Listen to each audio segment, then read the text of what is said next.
Hi guys, welcome back. It's Tashawna Bishop, aka The Healthy Hustler, and today's video is all about chicken fried mushrooms.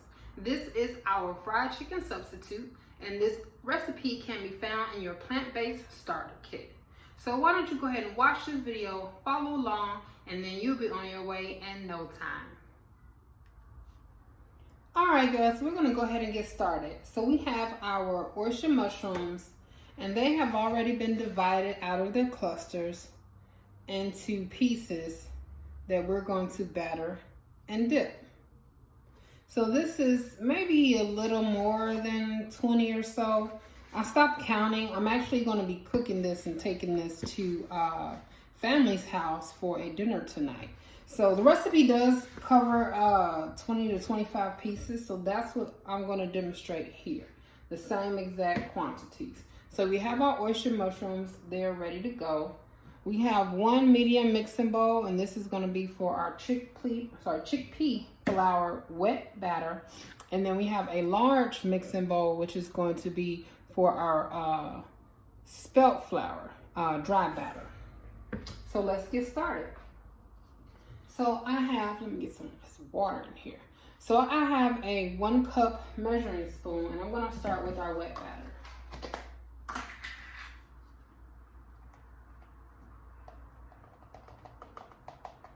So this is going to be 1 full cup of chickpea flour in there.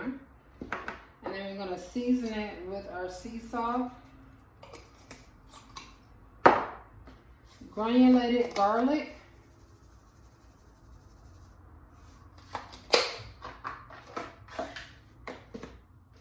and then some granulated onion.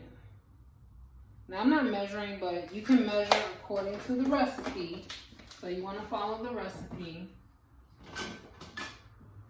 And then we're going to just whisk that, combine it and whisk it up dry.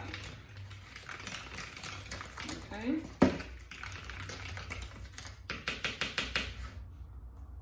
And then we're going to go ahead and, since we're going to use the same measuring cup, I'm going to go ahead and put the spelt flour in so it's not wet. And then for our dry batter, we're going to use 2 cups of spelt flour.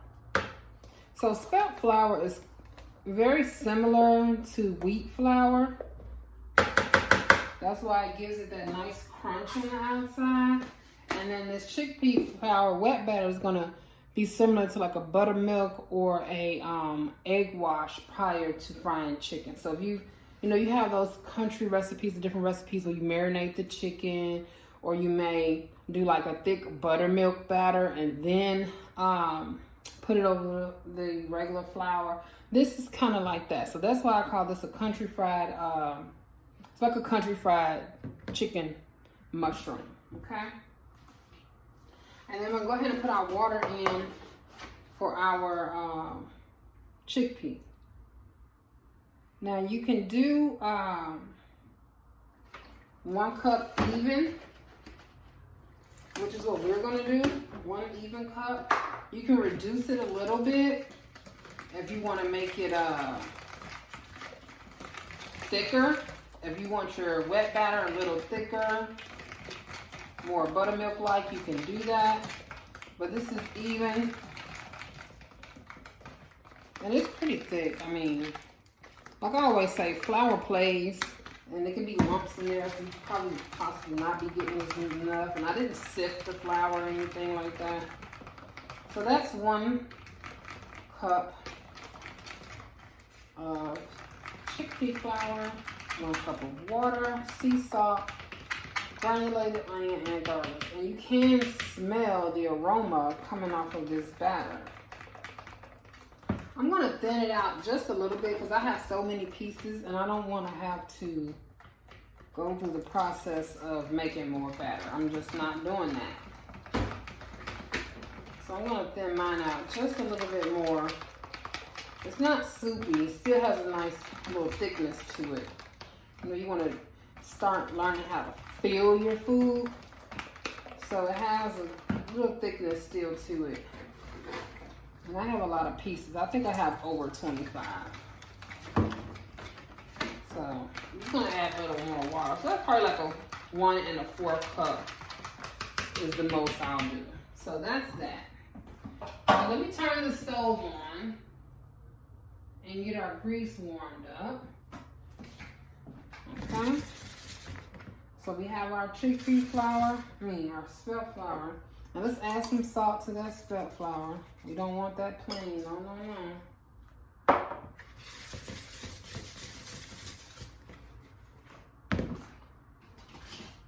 Let's stir that salt in there.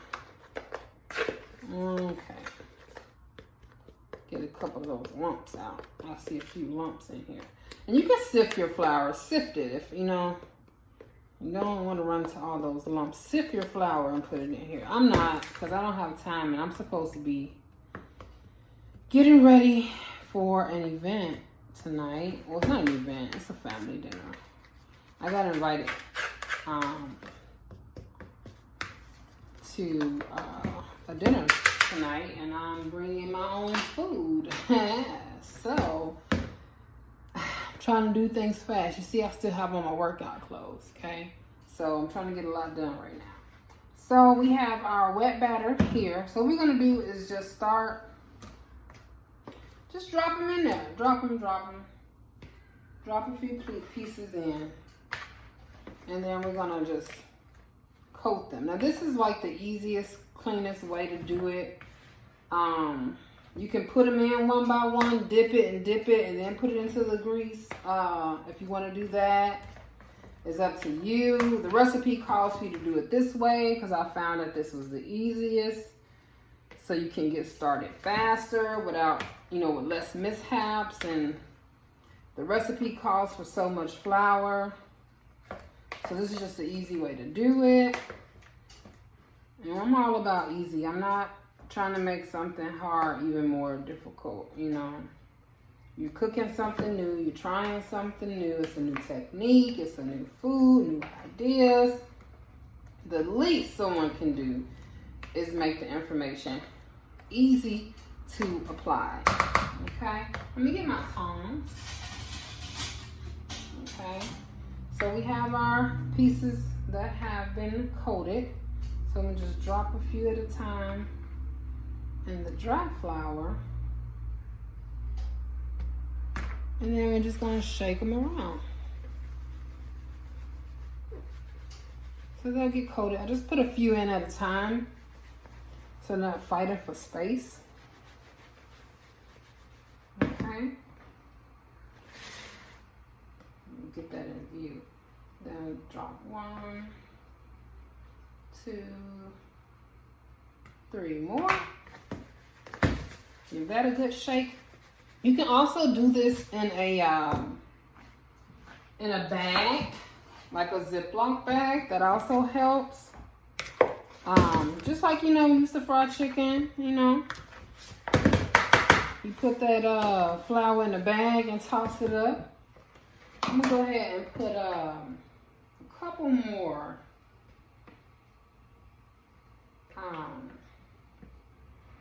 Now you want to try to put them in. Don't let a lot of wet batter drip from the mushrooms before you put them in, because that wet batter does start to lump up our dry batter in the bowl. And then you'll end up with a lot of crunchies, and you'll have to get some more spelt flour to finish the batch. So that's just a tip to know. Don't let too much wet batter get into the dry batter, because it will start to clump and you will have those crispies, which are really good. I mean, you can fry the crispies later, but you just don't want that to happen before you finish most of your mushrooms. So we have a few pieces that are ready for the oil. This is 9 pieces already. So I'm going to go ahead and continue the video by frying and finishing these. So keep watching. All right, so we're at the stove. So our oil is very hot. It's on medium heat, 5 out of 10 on our electric stove. And we have our mushrooms ready to go, nice and coated. So we're gonna go ahead and put them in the oil, and we'll test it. It's frying up that flour, very good. So we'll go ahead and just take each piece, shake off a little of that flour. Then place it into the oil. Oh, look at that. It's gonna be so good. So it's gonna fry just like chicken.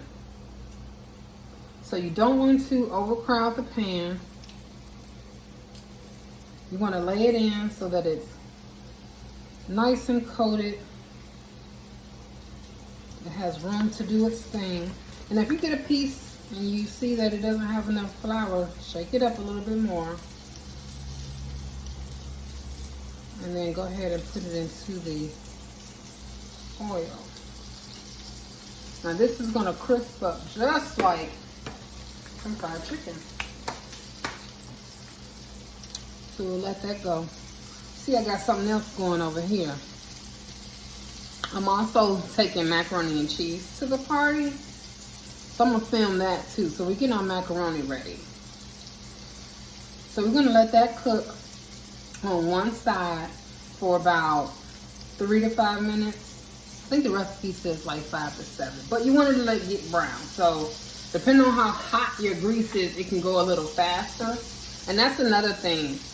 You don't want to let this grease get too hot, because the faster it is, you know, it'll cook your mushrooms too dark on one side, and you don't want that to happen. So I like to keep it no more than 5 on the heat. Sometimes I will turn it down within our second or third batch, because the grease just continues to get hotter and hotter.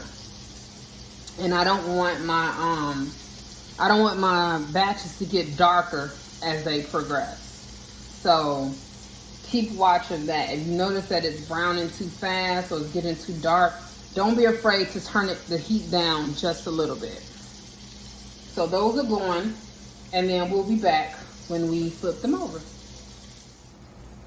All right, so our chicken is browning very nicely. It's gotten hard, so I'm gonna go ahead and flip it. And you'll also notice how sturdy it is. That lets you know that it's ready to go. It won't be flimsy anymore like it was before you put it in. So you go ahead and flip it. It's all golden brown. Now, if you had trouble in the past with frying chicken and things like that, I do suggest, you know, standing over, watching, see what's going on, so you can get an idea of what to look for and how what type of technique that you want to create for yourself. So that's frying. I want to give it like another 2-3 minutes, and then we'll go ahead and take it out and put in another batch.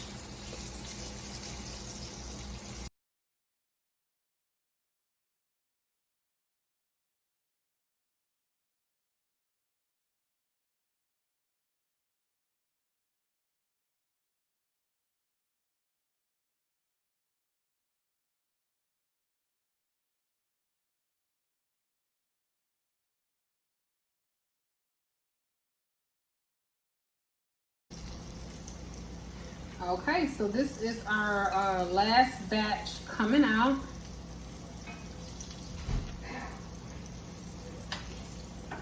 Go ahead and get the rest of these little pieces. And that, my friends, is how you do chicken fried mushrooms. Now, you can play with this recipe and make it your own. You can also do it spicy. Sometimes I'll put hot sauce and some habanero pepper seasoning, whatever type of hot flavors you like. You can put that into the wet batter. And then if you want to add a little more spice, you can put some hot seasoning in the dry batter, as well as either making like a hot sauce. You can do buffalo wings with this. You can coat this in like a barbecue sauce. There are so many ideas that you can do, but there you go. Chicken fried mushrooms, so beautiful and delicious, just like you remember. So go ahead, continue.